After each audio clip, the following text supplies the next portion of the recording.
All right, so this is the pulse here on Joy News, and this is the breaking news this afternoon. President John Mahama has, in accordance with Article 1466 of the Constitution, in consultation with the Council of State, determined that a prima facie case has been established in respect of 3 petitions against the Chief Justice, Her Lady Chief Justice Gertrude Ahiagbah Tokonum. Now, the President has consequently established a committee in compliance with Article 1466 of the 1992 Constitution, and in consultation with the Council of State, the following composition to inquire into the petition which have been referred to them. Now, the chairperson of this committee is Justice Gabriel Scott Pamwan, Justice of the Supreme Court of Ghana. Justice Samuel Kwamena Adibu Asiedu is also a Justice of the Supreme Court of Ghana. There is also Daniel Yadomalevo, former Auditor General of the Republic of Ghana.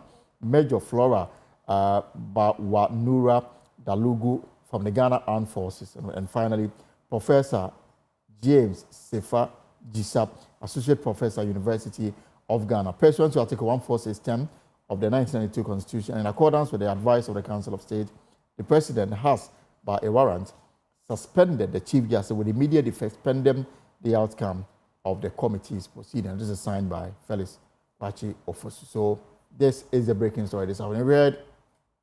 You've heard the government spokesperson defend the statement. We've heard the Deputy Attorney General and Minister for Justice, Justice Rimsai.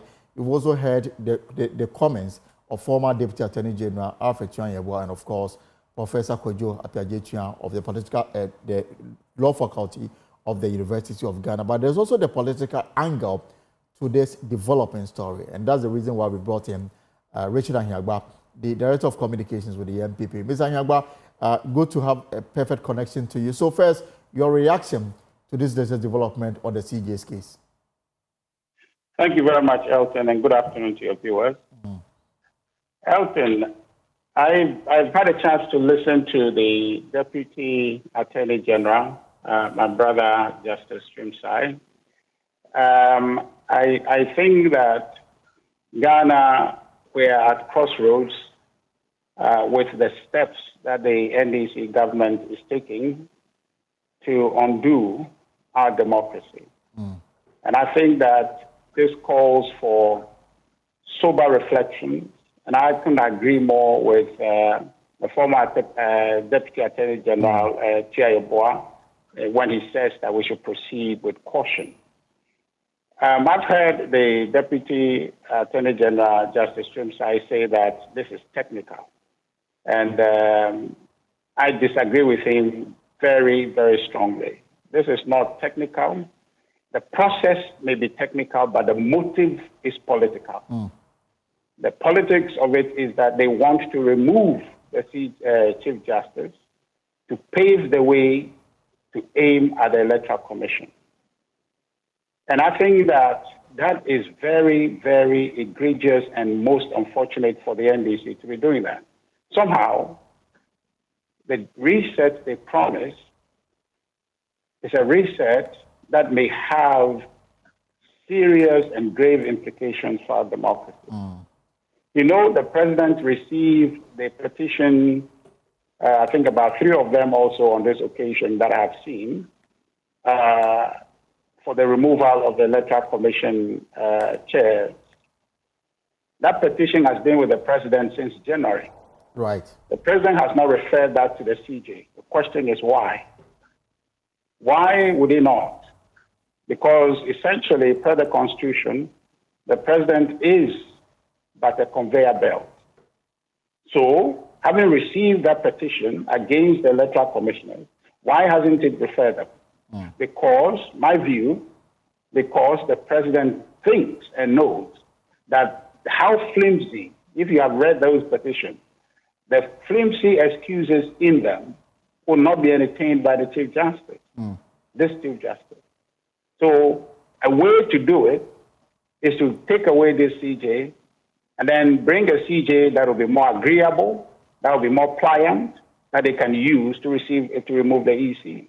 But can the same thing be said about the MPP when you took similar steps to remove Charlotte Osei? But that does not compare in this matter. Now, I can agree with you that the removal of Charlotte Osei perhaps with all, with what it looks like now and the history of it, set a certain precedent that another person may look upon to remove them. But the facts must align. What happened in the Charlotte Osei case, not to justify anything, but I'm saying that you have a plausible basis to rationalize what happened then, vis-a-vis what is happening now, right? Where there were conversations back and forth amongst the people at the EC themselves, the EC, and eventually the ones that got removed. It is their internal dispute that led to that. The current situation is not like that. The CJ, which is now, for me, the casualty to achieve this EC removal thing, in my view,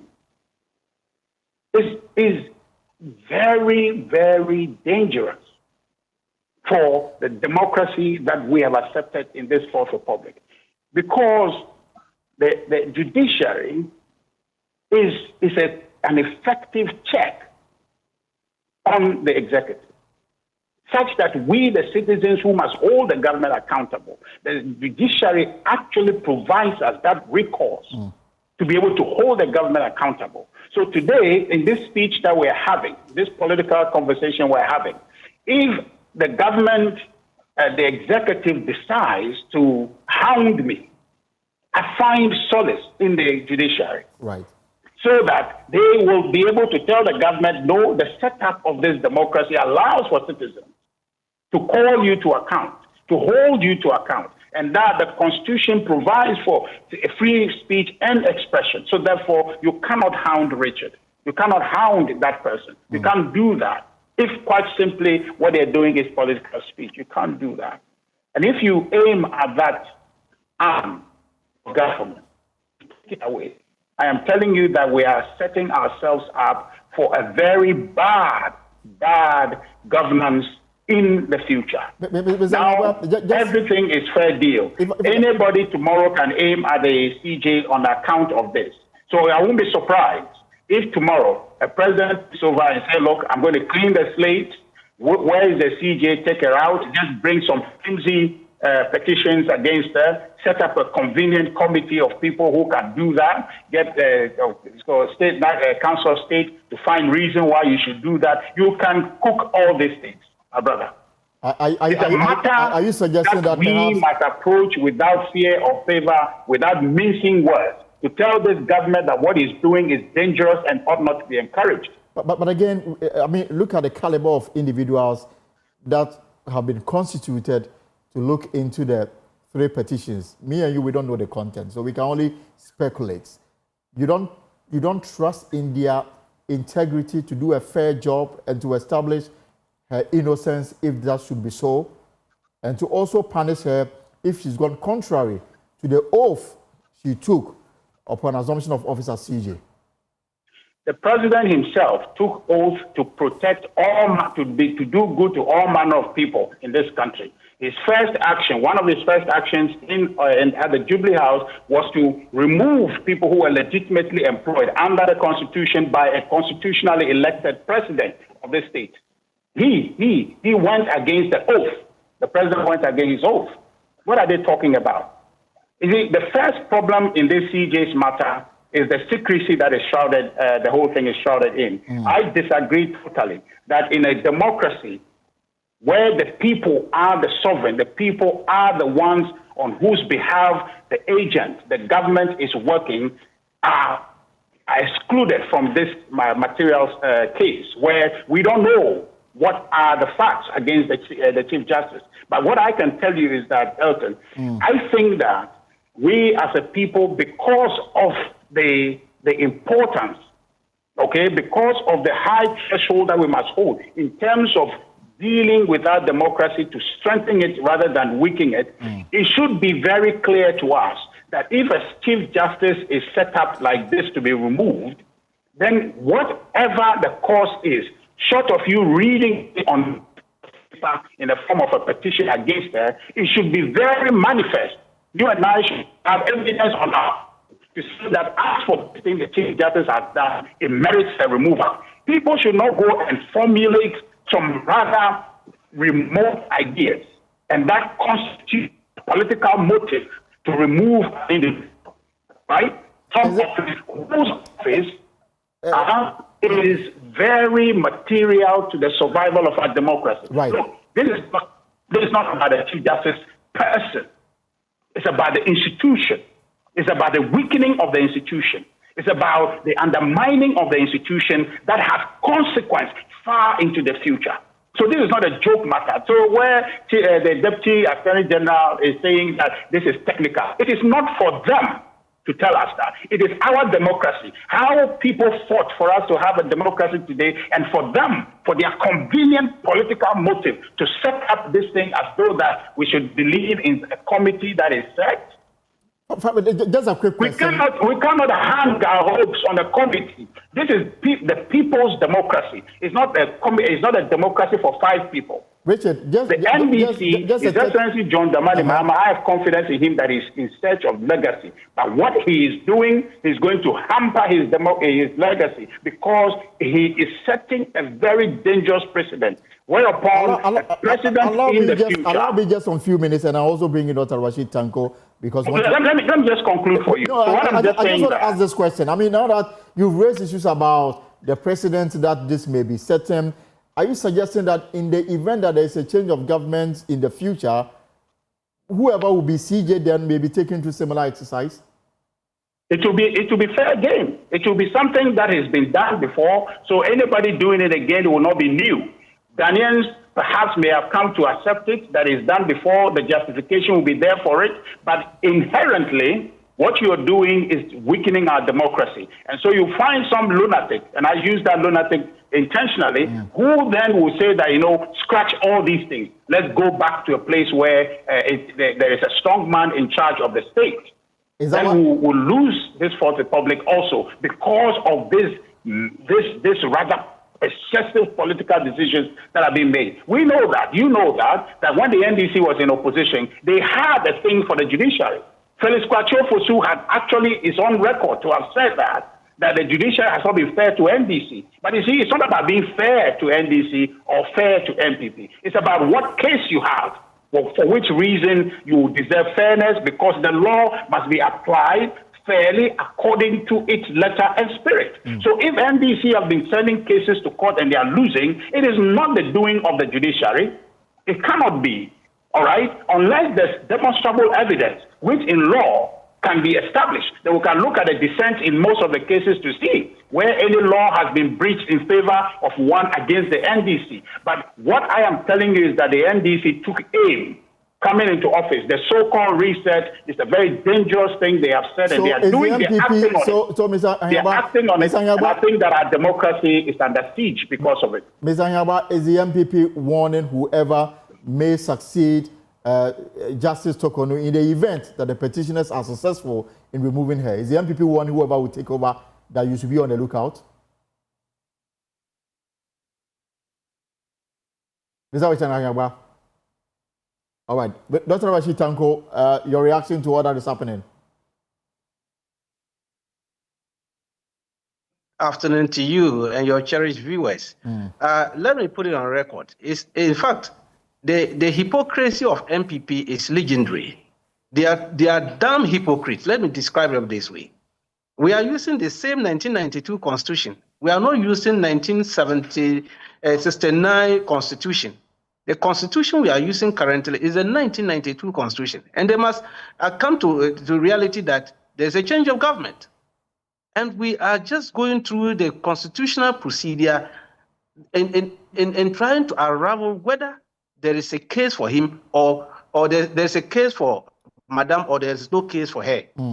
And the Council of State, they have established a prima facie case against her. If they have established this prima facie case, of course, which they agree, they know, the MPP, they are very much, I'm surprised they are defending her as if she's a woman organizer of MPP. For the last time I checked, I don't believe Madame Tokono was a woman organizer of MPP. So they have no business in coming in strongly to try to defend her as if she's one of them. Are they telling us she's one of them? If that is what Richard wants us to know, they should let us know. But in any case, when I describe them as hypocrites, when they were removing Charlotte Osei, didn't they know that they were setting a dangerous precedent for the constitutional bodies in Ghana? Were we not in this country? Where was Richard and his likes? Is it the first time they have removed a constitutionally independent body, head of such an institution? You bundle out Charlotte with her deputies. You didn't even, with the Trump charges against them. You used procurement cases, procurement breaches. That was what you used, the petitioner's route. You hurriedly put teams together and got them out. You did this during your campaign in 2016. You were all over the platform saying that you remove her when you come to office. We have records. We can play it for them to listen. Is that the same thing? And true, when you came to office in 2016, you went ahead and removed her. Has any NDC member stood on any of the campaign platform and stated that we're coming to remove the Chief Justice? They should point us one, where senior members of the party stood on the campaign platform and indicated that if Ghanaians give us the mandate, we're coming to remove Madam Tokono. Nobody made such a statement. But few weeks ago, we heard your Deputy General Secretary make the point clearly that the Chief Justice will be gone. Mustafa Bande, for that matter. What he was trying to say was that, looking at the exigencies of the situation as we find ourselves, it will not be in the interest of judiciary of this country for her to continue to be in office. You yourself, you know it. You, the media, you are very much aware.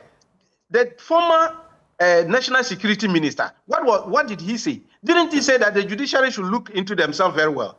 The kind of ruling they were given at the Supreme Court was posing security threat to the country. Kandapa said it. He sat on national security as a minister, and he saw the kind of ruling that was going on. And it was very dangerous to the democracy of this country. Based on that, he gave them this warning, but they wouldn't listen. But because some of them were behaving as if they were more than Nanado, that was the kind of behavior they were putting out there. They will sit at the panel and talk as if they were MPP apparatchiks or they were MPP serial callers.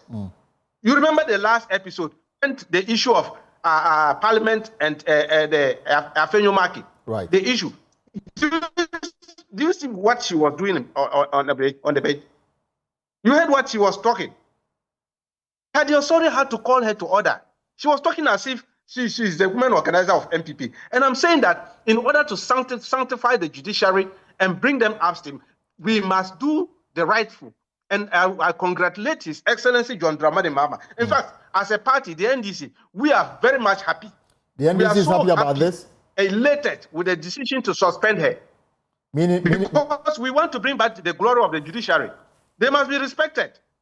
And their decisions will be respected henceforth. And you're saying not that kind of the NDC decisions they will be given, and all along everybody is questioning the decisions. So, Dr. Tanko, the NDC is in favor of the removal of the Chief Justice. Is that what you're saying? I am saying the NDC is happy with the suspension. The president has suspended her, and I'm saying that we are happy with it.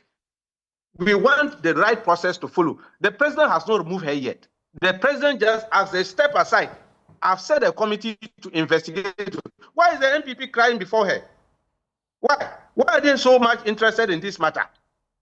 I'll continue to ask them. Is Madam Tokono the woman organizer of NPP? What is their problem? All right. We are going through a process. The Constitution says the president must set up a 5-man committee to investigate. The president has done that. They haven't established prima facie case against her. The committee has been set. And then they are on their way. Don't be surprised they will hold a press conference. Now, press conference is what they eat and drink and sleep. They will go about holding press conference, wasting everybody's time. Dr. Tanko, look, we are here to govern. Right. And we are in the process of making sure that Ghanaians benefit the fruit of their labor. And won't allow anybody to stand on their way. Therefore, she should go and face the committee and defend herself. I thank you very much for your time this afternoon so that you can continue with your work. Let me end with you, Mr. Ahiagbah. I asked early on whether the MPP is sending a warning to whoever may be chosen to succeed Madam Tokono in the event that the petitioners are successful in getting her removed as CJ. Is the MPP warning that whoever takes over from her should be on the lookout? You know, I tell you that that is the chaos in which our democracy is being thrown into by this government. You see, I'm listening to my brother Tanko, and I am scandalized. The arrogance with which he's speaking, the arrogance, they've forgotten that they are in power. Be humbled in a way. I think that what they are doing, okay, is going to unravel our democracy in a very poor way. Right. They must think about it. Look, the process is one thing, and the process is not the matter. What starts this is not the process. The process exists, we all know. But what triggers the process is the political motive. And that's what we're saying, that their motive is devious. Their motive is unhelpful. Their motive is undemocratic. It's bad in its sense. To say that the Kandapa at one point in time mentioned about the judiciary being balanced, the Kandapa mentioned that when Madam Getu Tokono was the Chief Justice. If there is the argument they are making, Kandapa said that Madam Tokono was nowhere as the Chief Justice. And you see, so if they are holding this argument, is this to say that after they remove Madam Gertrude as Chief Justice, they won't replace her with another Chief Justice? Because if the argument is that the justice is being biased, and so that Chief Justice being biased in their own mind against them, so they will bring a CJ now who will be biased towards them, and everybody should sit and watch it. Now, if that Chief Justice comes and he or she is demonstrably biased to the NDC, what do you expect another government, it's not an NDC government, to do? Because the precedent is there already. So this lazy and rather arrogant posturing of the NDC is one thing you must call out, and you in the media must not fear. Because what we are talking about is the longest democracy in our republic's life. Right. The fourth republic. Okay. It's the longest stable democracy we've ever had. And if anybody, for any reason, parochial interest, to want to undermine that and send us back, look, you know that it is not bridging. There's turmoil all over the place. There's turmoil. And it's not in this country we are immune from that reversal. We're not immune. You saw what happened at the inaugural ceremony of the president, His Excellency John Dramani Mahama.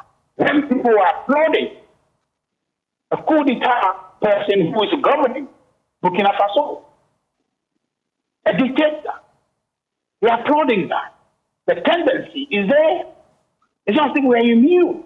So when people begin to act in this manner, we must call it out. We like our democracy. I applaud it. We'll leave it here for now. Our goal is to perfect it, to make it better, to make it serve the needs of the people. But what the NDC is doing, Richard, and I totally disagree with Tanko. Madam Tokono is not a woman organizer of MPP. You have no problem with that. Leave it out. That's not your cup of tea. Let her handle her own cross.